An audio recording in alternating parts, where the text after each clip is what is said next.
به همه مخلصان و همه هموطنان عزیز، مردم مهاجر مخصوصا راستیگه حاضر از صحیفه اینترنتی خوندم یک غزل بسیار خوب دسترس شد از بزرگوار سعدی شیرازی است و آهنگش هم در حال پیدا نمودم و برای شما عزیزان دل میخونم تا حد امکانیت حاضر و حتما وعده میدیم که انشاءالله به وطن که برگشتم با موسیقی های خوب، با شکل پره، با صدای بسیار فورم برای شما دوستان عزیزم پیشکش مینمایم و برای شما عزیز میخونم.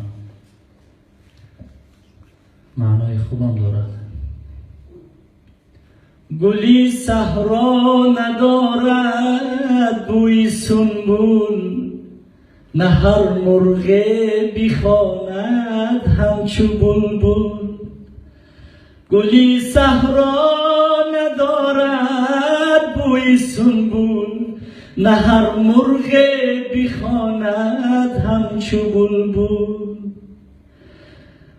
نه هر کس مونس و همراز باشد، نه هر نازک بدن غماز باشد. سخن از ایزدی یکتا عطا است، ز پشتی کس سخن گفتن خطا است. سخن سرمایه انسانی کامل، که از عقلی رسا گردد حاصل. سخن بیهوده گفتن ناروا است، دو تاری تار کنده بینوا است. نه هر دل خانه ای اندوه و درد است، نه هر یک مرد سیما همچو مرد است.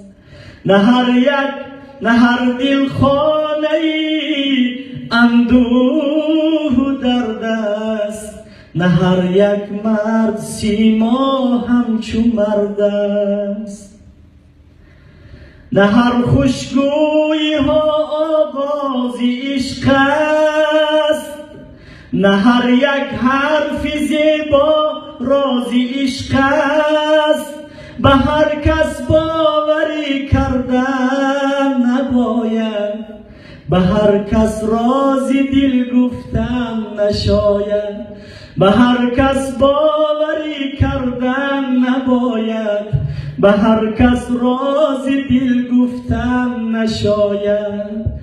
گلی صحرا ندارد بوی سنبول، نه هر مرغ بخواند همچو بلبل.